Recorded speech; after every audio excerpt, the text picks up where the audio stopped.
So much for joining me on this podcast. This is my third. You are my third interview on my podcast. So this is a Love it. new, and I'm actually really super excited. I'm just learning so much. Honestly, I'm so excited about that.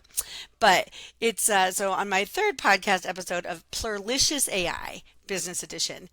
And what Pluralicious stands for is peace, love, unity, and respect, and trying to maximize and integrate that into our everyday work lives. So I'm your host, Tina Travis, and today we're talking with Phil Boland of Eagle Executive Search about what boutique staffing firms do differently to win big clients. So, Phil, thank you so much for joining us today and sharing your key insights on this compelling topic because we're seeing, just a lot of people struggling with this a bit. hmm So, but before we dive into the details of that, please share with our audience a little bit about yourself, Eagle Executive Search, and your journey into staffing, recruitment, and talent acquisition. Sure, sure. My name's Phil Boland. I've been in recruiting for 19 years now. I uh, I graduated from college with a psychology degree, which doesn't qualify you for much. So I went into sales. I had not heard of recruiting. I fell into it, staffing sales specifically. Um, Started as a recruiter, did pretty well, got into sales, did that for 3 or 4 years. Jumped out and went corporate after that to the financial services industry. Okay. I stayed there for 13 years. Then I got a little antsy and started my own firm about 2 years ago. So we're a two-person shop. I recruit, my wife does the books. I chase everywhere, but my niches are I do a lot in financial services. I do a lot specifically banking and credit unions. I do a lot in tech and insurance as well. Um, and Eagle, we try to be fast. We try to be tech leaning forward. I was always a heavy tech guy when I was in corporate, so I use a lot of kind of triggers behind the scenes to help me. Um, but I'm very big on keeping recruiting human. I am Yeah. probably the anti AI recruiter guy.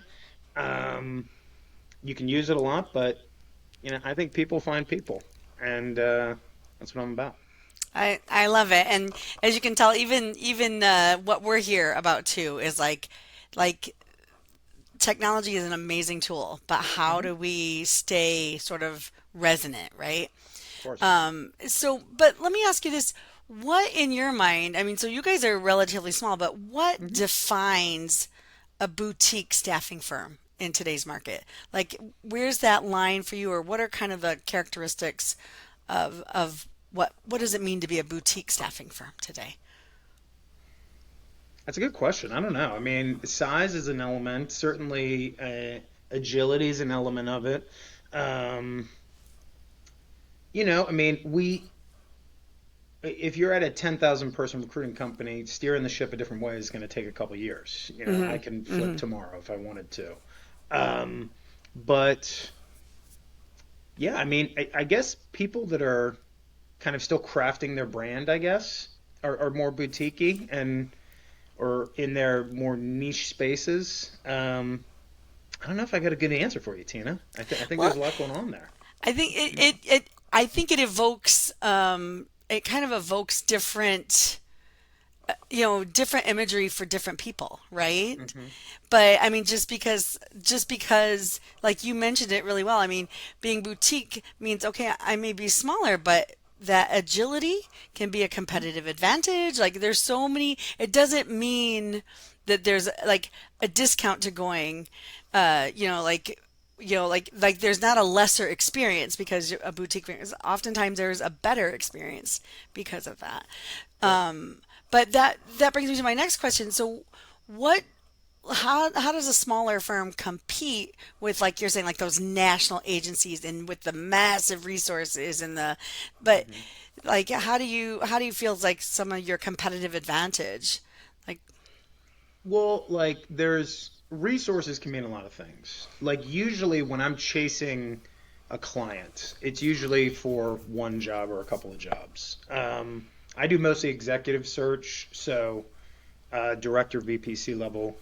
Um, and in most cases, like a lot of the folks I'm going up against, I mean, there's some behemoths in my space that kind of Mm-hmm. own the market, and then there's a Mm-hmm. bunch of boutique guys like me. Um, like the behemoths in the space, I don't worry about competing with them because most of them are, the person I'm recruiting against is probably has 2 years experience, and the guy selling it is more kind of my experience, and I kind Gotcha. of know I'm going to beat that junior recruiter. The Gotcha. boutique guy who's similar to me, that's like my real competition the way I see it. I mean, 19 years, I've hired 1,400 people. I've seen it a lot Wow. of different ways. Wow. So, you know, Well, let me ask you this. So, from a different perspective, what do you think your larger clients, what do they see? Like, where do they really see the value that the boutique firms uniquely deliver? the boutique firm is a sniper rifle. The Gotcha. the big firm is a shotgun. I'm great at finding the guy that nobody can find. I'm great Ah, at finding the person that, maybe doesn't want to talk to anybody or maybe off LinkedIn or doesn't have a real big online presence or I'm very good at finding the hard. Um, you're probably not going to hire me to fill out a call center of 500 people. I can do that. That's not my strength though. Um, that's kind of the way I see it, I think. and has your and you said in your experience line, have you done sort of both or that whole gamut of like really specialized, very specialized requests all the way down to like you're saying, I really just need 100 warm bodies here Yeah. doing this kind of thing. Yeah.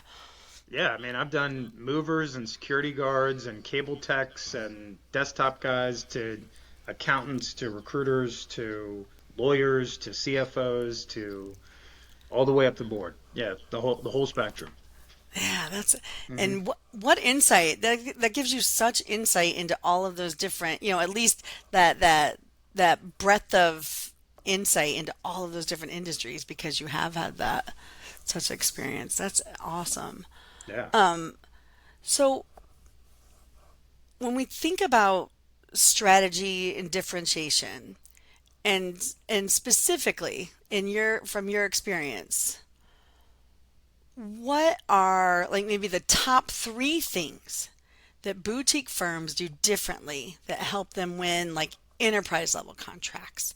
Like what's that like you said, what is that sniper rifle approach that kind of that you feel like differentiates you from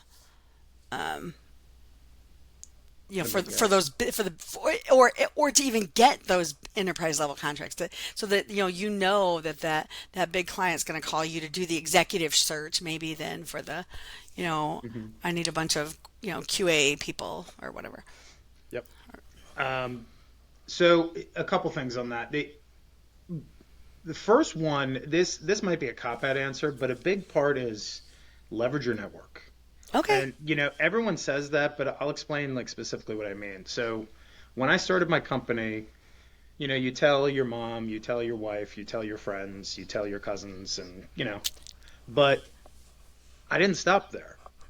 I went through. I had about, I don't know, 12,000 LinkedIn connections or so, Wow. and I don't know all 12,000 honestly. Right, right. I feel Um, ya.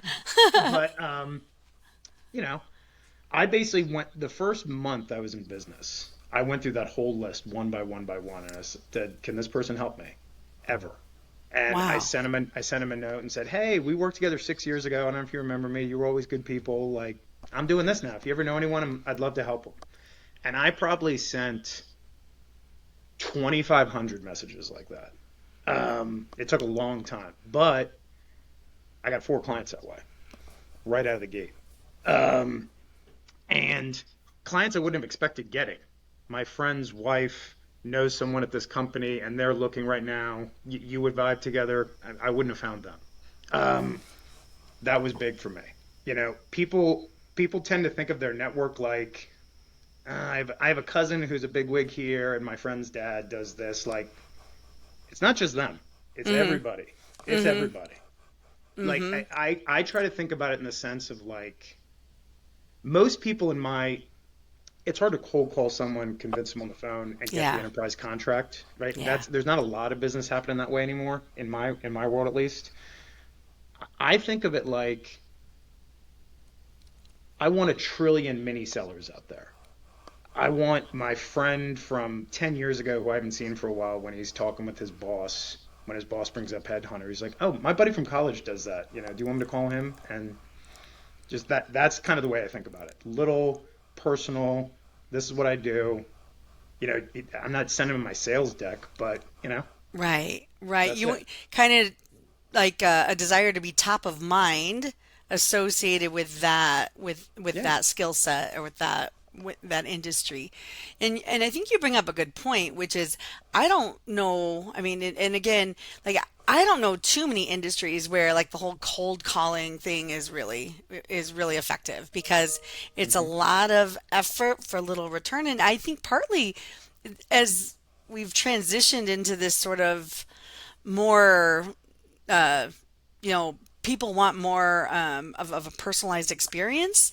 Like there's just an absolute sort of exhaustion Hmm. for that sort of interaction in Yeah. a way. I think you make a really good point. So in a world that is just exhausted of being painted with a broad brush, Hmm. how do I kind of get in there and just and yeah, so it's kind of like very light referral based. Everything's referral based in that way, right? Hmm. Very Yeah, I'm nice. not the sales guy. I'm not beating down your door. I'm Timmy's cousin.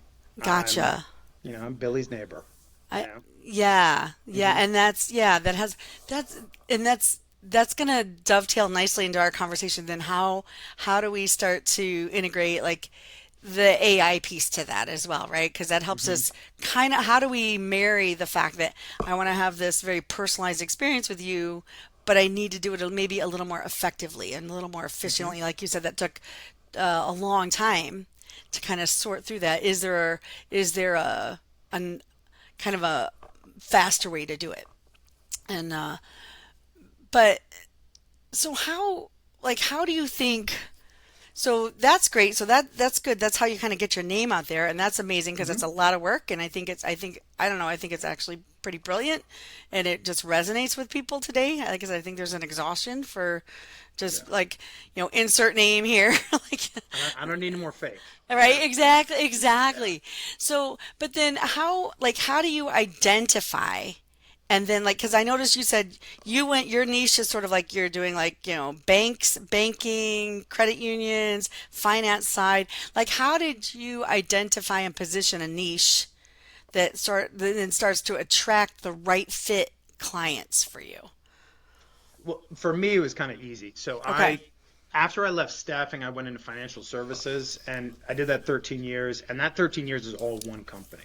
Okay. It was Navy Federal Credit Union, Uh-huh. Okay. um, and they're the biggest credit union in the country, I think in Mm-hmm. the world actually. So they have a little bit of a name brand in their niche, Mm-hmm. and I was the TA guy there, and so I knew some people in the industry already, and when I opened, I said, well, there's a couple hundred credit unions. Let's see who's going to talk to me. And I just started calling I through the love it. list, you know? Um, and then when I got through those, I kind of spidered off. I was like, well, credit unions, are very similar to regional banks. They're not similar to big banks. Let me call Yeah. regional banks. And then I went Yeah. through that. And then insurance steals talent from credit unions all the time. All the time. So, Yes. so that's like, let me call some insurance companies and talk, and that worked pretty well. So like, I tried to think of it like, do I have any link to this at all, or am I just a total cold nothing? You know. Gotcha. Um, Gotcha. but that's kind of the way I thought about it. Like, do I have anything to even claim here? But I'm always looking for a new angle. There's always another one, right?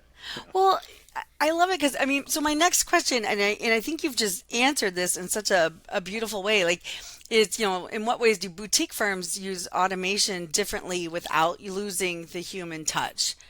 Hmm. And and yeah, so how do you sort of integrate those pieces into what you do because you do have a very high touch approach which is, I totally resonate with myself.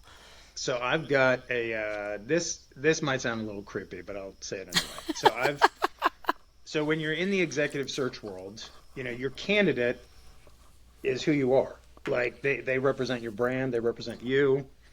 The last thing I want to do is give over a candidate that is a maniac in some kind of Gotcha. capacity, right? Gotcha. Um, but like digging into people online behind the scenes is tough. There's a million websites and people put stuff on social media, and is that them or is that someone else? So essentially, what I've done is I've created sort of a social, kind of like a social media aggregator that will effectively it's a custom search engine that I built through Google that allows me to search all social media at once for a person. Wow. So, and it'll basically build a profile for them off of that. So, like, if I'm submitting Tina Travis for a CFO job in Nebraska, okay, I might look you up and say, let's make sure Tina's not cuckoo online. Let's make sure Right. Tina's Right. never, done X. Exactly. That Exactly. that kind of stuff. So like that's like one, and like if I had to do that 10 years ago, I'm looking for you on Facebook. I'm looking for you on MySpace. I'm looking for Right. you on LinkedIn. Yeah. I'm just kind of like thinking and Right. brainstorming. But now, like, I've got a real process that I can search in and say, okay, she seems legit. We're good. I love that. Hmm. It's so interesting. It's just fascinating because I think so many people gloss over that. Hmm. Like that is definitely a differentiator for you, I think. Yeah. Because so many a lot of the placement firms like they like once they make the placement they just keep moving on. They don't think about like, again, but this is totally love your approach of everything is a potential referral. It is. And Yeah. so even your placements now, and so and Hmm. like you said, if you look at hey, they're representing just the way, in every way, all of your direct connections are, so Hmm. that's fantastic. Okay, so okay, I got two more questions. Yeah. How can a smaller agency innovate faster in recruitment, marketing, or candidate experience? So that's good. You're kind of using you're using technology to sort of create these profiles that help you make better, more Hmm. quality placements, making sure that Yep. they're in alignment with your brand. Hmm. Then but how about just like operationally, the day to day, you know, sloughing through of things? Well, I mean, recruiters type a lot of stuff. We take Yeah. notes, we write candidate summaries, we rework resumes, we write, I don't do cover letters, but some people do. Yeah. But it's a lot of administrivia. It So, is, like, right? Yeah. there's so many readers now that do that for you and will just give you a nice little note sheet or, like, put together your stuff. But and I do use that stuff operationally for myself behind the scenes. But if I'm being honest, I'm very frightened to use that for my clients. I'm always thinking about real versus fake. Mm-hmm. Mm-hmm. And you can use AI and have it still not be fake. I agree with that. But I never want it to read that way. So I'm a little more helicopter dadish on my Yep. marketing stuff Yep. probably. Gotcha. Um, but now operationally behind the scenes, I mean, I type stuff all day. If a bot will do it for me, let's do it. Yeah. Gotcha. No, Yeah. that's awesome. Okay, so I think this will be the fun part. Okay. Quick fire questions.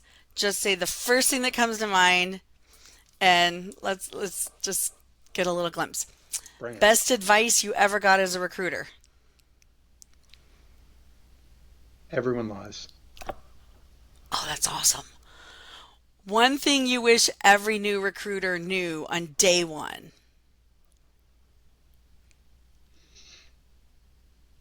The biggest, baddest prospect that you're intimidated by is just a guy. Like he got caught drinking by his parents. He was scared to ask out this first. Like, Yep. he's just a dude. Just a dude. I love that. Favorite tech tool or AI platform that you can't live without? It's changed your life. It's hard not to say LinkedIn here, but let me look for something a little better. I'm a When I was in corporate, I was a big testing guy, but I don't use that as much anymore. I'd probably say LinkedIn Navigator. It's kind of a corny answer, but I mean it's very useful. I Yeah. mean it. And there's some cool integration with it too. Like when Yeah. yeah, it's pretty cool. Hmm. Biggest myth about recruiting that you'd like to bust? There's a bunch. What about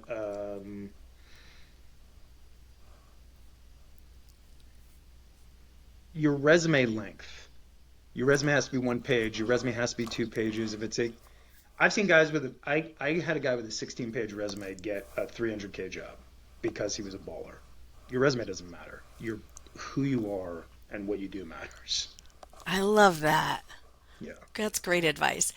One word that describes the future of staffing.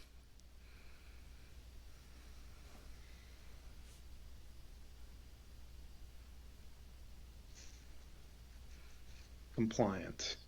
Oh, What I interesting. mean, I think I think staffing is growing. I think consultative work, gig work in general is growing. Mm-hmm. Mm-hmm. And what people want out of work is also growing. And consultative gig work doesn't usually come with the other stuff. And and there's a lot of legality around that, and a lot of companies aren't really doing that the right way today. And I think that will eventually come to a head. That's my opinion. That's gonna, yeah, probably. It's Hmm. very interesting. Very Hmm. interesting. But Well, what I know, Phil, you know, there's a lot of you've been dropping a lot of knowledge here, my friend. That was I'm fantastic. trying. Thank you. This was such an insightful conversation, That was and great. I so appreciate you taking the time to share it with us. And like I said, I'm excited to get this out here. I will get I'll get this edited and sent to you, and hopefully it'll be, nice little, like, not too long, not too short, Yeah, and this is and awesome. I just so appreciate the time and your effort, and I'm just so excited to learn so much more. And just from, I mean, like you said, just from, you're a baller. You got your body out there. You said 16 pages. I mean, this is amazing. So thank you so much for starting my week out in such a great way. And Sure, of yeah. course. So, but it may be a little bit. I'm actually leaving for a conference That's right fine. after No this. problem. No So problem. maybe by Friday I'll try to have it. I'll have it Okay. back out to you. So Awesome. Tina, can I outstanding. ever help you in any way or?